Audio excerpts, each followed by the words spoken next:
Assalamu alaikum. Урматтуу bir toğanlar, урматтуу toğ sүйүүчүлөр. Мына эртең менен таңкы саат канча болуп калды? Азыр 8 чамасы болуп калды. Көпчүлүктү кызыктырган бир суроо бар.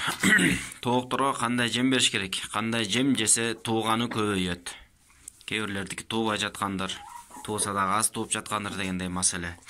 Эми азыр кыш дагы өзүнүн таасирин берет, бирок ошентсе дагы негизгиси эл катары эле кадимкидей эле мына арпа, буудай, жүгөрүнүн аралашмасы, талкаланган майдасы. Андан кийинкиси эми ар ким өзүнүн шартына жараша тамак ашын берет, азыгын. Бирок эң негизгиси тоокко кальций зарыл. Эгер кальций жетишсиз боло турган болсо, жумуртканын сапаты начарлайт, же ден соолугу начарлайт. Себеби кальцийден тооктун ошо жумурткасынын кабыгы жасалат. Жана тооктун буттарынын күчү, сөөктөрү дагы ошол кальций менен кармалат. Эгер кальций жетишсиз боло турган болсо, ошол жумуртка жасалып жаткан кезде ошол сөөгүндөгү организминин составындагы кальцийден соруп алып, анан жумуртка жасалып баштайт экен. Ошондуктан аны кээде тооктор баса албай, буттары көтөрө албай, курсагына чейин жатып калып, ооруп калган акыбалдарды билсеңиздер керек. Ошол себептен болот. Эми кальций дегенде эми кандай? Менин акыбалымда кадимкидей эле жумуртканын кабыгын берип атам. Бул деле кальций болуп эсептелинет. Эми ар ким өзүнүн шартына жараша таап келе алат. Базарлардан сатып келиши мүмкүн. Менде ушундай колдо азырынча жумуртканын кабыгы бар. Талкалап, майдалап, анан жемине кошуп бере берем. Бул өндүрүлгөн буудай аз салып койдум, уже жеп бүтүштү. Анан эми үйдөн чыккан анча-мынча продукциялар бар. Сыр, колбасный мына. Ушул сыяктуу бир нерселерди жешет. Эң негизгиси ошо кальцийге көңүл буруш керек. Экинчиси бул жерде бар бекен.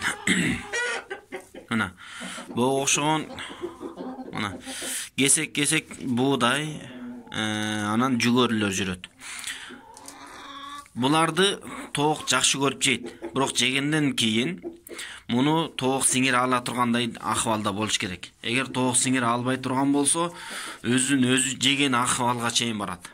Тактап айтканда, ашказан иштөөсү бузулат, сиңире албай калгандыктан. Ашказан иштөө процесси бузулгандан кийин ден соолугуна зыян жетет. Анан муну аркасын, бул жумуртка тууй турган жагын чукулап отуруп, анан жара кылып өзүн өзү жегенге чейин барат экен да. Бул эми оору анда-санда болот, көбүнчөсү. Себеби тоок моундай таш жеп туруш керек. Эми бул жерге мен идишке салып келип койдум. Эми камакта турган тоокторго ушундай шартта кармабаса башка акыбал неме жок. Агороттордо, айылдарда кенен кесир оттоп жүргөн тоокторго мунун зарылчылыгы жок. Алар өздөрү тиешелүү таштарды таап жешет. Себеби муну таш жебесе, жанагындай кесек немелерди жегенден кийин жемдерди аны талкалап майдалай албай калат дагы, ден соолугуна зыян жетип калат. Ошондуктан ушул таш сөзсүз түрдө зарыл. Андан кийинки дагы бир маанилүү маселелердин бири тооктун жумуртка тууй турган жайы. Бул жай сөзсүз түрдө жылуу болуш керек. Тоок тууп жаткан кезде денесинин температурасы, дене табы өтө бийик деңгээлге көтөрүлөт. Ошол көтөрүлгөн кезде сыртынан суук уруп салбаш керек. Эгер суук орнуп кала турган болсо, жанагындай тууган процесси азаят. 3 күндө 4 күндө бирден тууп калган ошол себептен.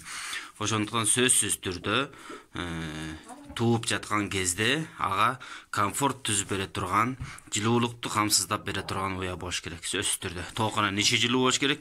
Ичи жылуу болбосо дагы жок дегенде бул тууй турган жери жылуу болуш керек. Андан кийин мана бул короз деген бар. Баатыр.